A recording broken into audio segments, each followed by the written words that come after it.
Hi dears, welcome back. അപ്പോൾ ഇന്നത്തെ recipe വളരെ എളുപ്പത്തിൽ ഉണ്ടാക്കിയെടുക്കാൻ പറ്റിയ നല്ല ടേസ്റ്റി ആയിട്ടുള്ളൊരു ഇഫ്താർ സ്നാക്കിൻ്റെയാണ്.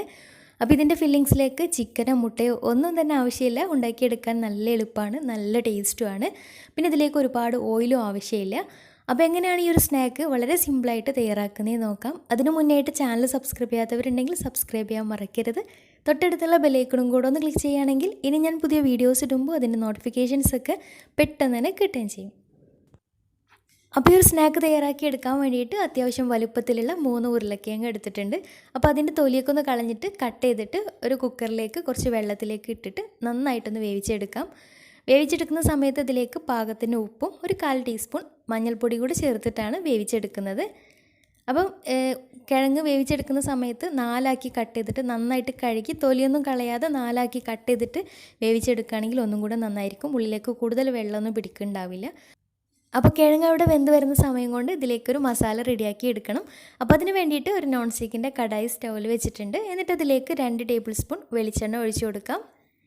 ഇനി ഇതിലേക്ക് ചേർത്ത് കൊടുക്കുന്നത് അത്യാവശ്യം വലുപ്പത്തിലുള്ള സവാള ചെറുതായിട്ട് കട്ട് ചെയ്തെടുത്തിട്ടുണ്ട്.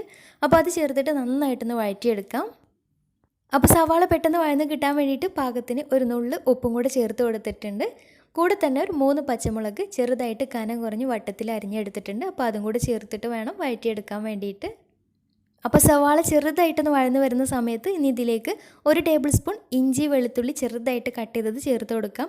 കൂടെ തന്നെ നല്ലൊരു ഫ്ലേവറിന് വേണ്ടിയിട്ട് കുറച്ച് കറിവേപ്പില ചെറുതായിട്ട് കട്ട് ചെയ്തതും കൂടെ ചേർത്ത് കൊടുത്തിട്ടുണ്ടായിരുന്നു. ഇനി ഇവയെല്ലാം കൂടെ നന്നായിട്ടൊന്ന് വഴറ്റിയെടുക്കാം.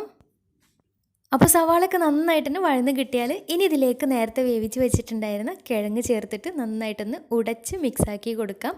അപ്പോൾ ഇതുപോലൊരു ചട്ടുകം വെച്ചിട്ട് നന്നായിട്ട് ഉടച്ചിട്ട് വേണം ഇതിലേക്ക് ചേർത്തിട്ട് മിക്സാക്കി എടുക്കാൻ വേണ്ടിയിട്ട്. അപ്പോൾ കിഴങ്ങൊക്കെ നന്നായിട്ട് ഉടച്ച് ഉള്ളിയും കിഴങ്ങൊക്കെ നന്നായിട്ട് മിക്സായിട്ട് കിട്ടിയാൽ ഇനി ഇതിലേക്ക് കുറച്ച് മല്ലിയില ചെറുതായിട്ട് കട്ട് ചെയ്തിട്ട് അതിലേക്ക് ചേർത്ത് കൊടുക്കാം. പിന്നെ വേണ്ടത് ചില്ലി ഫ്ലേക്സ് ആണ്. ഇപ്പോൾ ഞാൻ 1/2 ടേബിൾ സ്പൂൺ ചില്ലി ഫ്ലേക്സും കൂടെ ചേർത്ത് കൊടുത്തിട്ടുണ്ട്. അപ്പോൾ എരിവ് നോക്കിയിട്ട് അതിനനുസരിച്ച് ചേർത്ത് കൊടുത്താലും മതിയാവും. പിന്നെ ഈ ഒരു സമയത്ത് ഉപ്പ് കുറവുണ്ടെങ്കിൽ ഉപ്പും കൂടെ ചേർത്തിട്ട് വേണം മിക്സാക്കി എടുക്കാൻ വേണ്ടിയിട്ട്. അപ്പോൾ എല്ലാം കൂടെ മിക്സായിട്ട് കഴിഞ്ഞാൽ ഒന്ന് ഡ്രൈ ആയിട്ട് കിട്ടിയാൽ ഫ്ലെയിം ഓഫ് ചെയ്യാം. ഇനി ഇതൊന്ന് ചൂടാറാൻ വേണ്ടിയിട്ട് മാറ്റി വെക്കാം.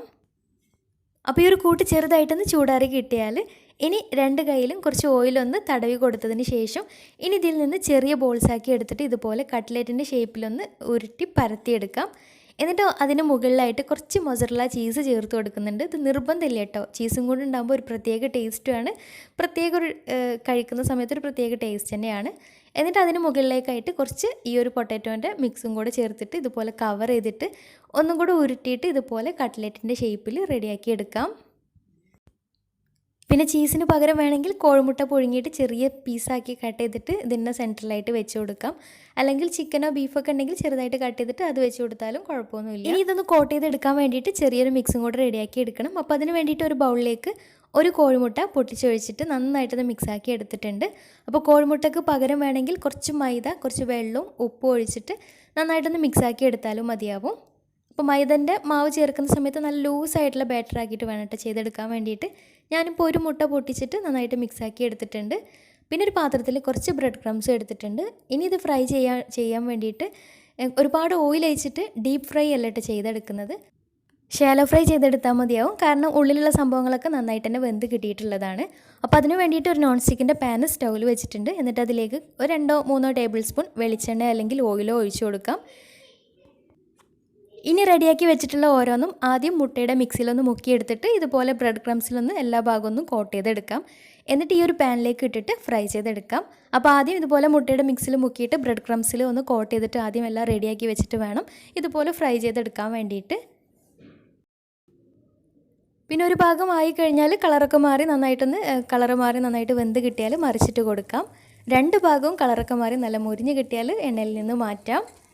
പിന്നെ ഇത് ഒരുപാട് വെന്ത് കിട്ടേണ്ട ആവശ്യമൊന്നുമില്ല, കാരണം ഉൾഭാഗമൊക്കെ ആദ്യം തന്നെ ഓൾറെഡി വെന്തിട്ടുള്ളതാണ്. അപ്പോൾ പുറം ഭാഗമൊന്നും നന്നായിട്ട് കളറ് മാറി നല്ല മുരിഞ്ഞ് കിട്ടിയാൽ മതിയാവും. പിന്നെ ഉള്ളിൽ ചീസ് ചേർത്തത് കാരണം അതൊന്ന് മെൽറ്റായി കിട്ടിയാലും മതിയാവും.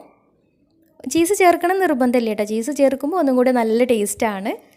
പിന്നെ ചീസ് ചേർക്കുന്ന സമയത്ത് ഇതുപോലെ ഉള്ളിയൊക്കെ വാട്ടിയിട്ട് ചെയ്യണമെന്നില്ല. ഉള്ളി വാട്ടാതെ ഉള്ളിയൊക്കെ പച്ചക്ക് അങ്ങനെ അരിഞ്ഞിട്ടിട്ട് അങ്ങനെയും ചെയ്തെടുക്കാം എളുപ്പത്തിന് വേണ്ടിയിട്ട്. എങ്ങനെയായാലും കുഴപ്പമൊന്നുമില്ല, രണ്ടും 2 ടേസ്റ്റാണ്. ഉള്ളി വാട്ടിയിട്ടാകുമ്പോൾ അതിന് പ്രത്യേക ഒരു ടേസ്റ്റ് തന്നെയാണ്. അപ്പോൾ രണ്ട് ഭാഗവും ഇതുപോലെ നല്ല ബ്രൗൺ കളറായി കിട്ടിയാൽ പാനിൽ നിന്ന് മാറ്റാം. അപ്പോൾ നല്ല ടേസ്റ്റി ആയിട്ടുള്ള സ്നാക്കാണ്. ഒരുപാട് ഓയിലും ആവശ്യമില്ല, കുറേ ചിക്കനോ മുട്ടയോ അതിൻ്റെ ഒന്നും ആവശ്യമില്ല. എളുപ്പത്തിൽ ഉണ്ടാക്കിയെടുക്കാവുന്നതേ ഉള്ളൂ. അപ്പോൾ എല്ലാവരും ഒന്ന് ട്രൈ ചെയ്ത് നോക്കുക. എന്നിട്ട് നിങ്ങളുടെ ഫീഡ്ബാക്ക്സ് താഴെ കമൻറ്റ് ബോക്സിൽ അറിയിക്കാൻ മറക്കരുത്.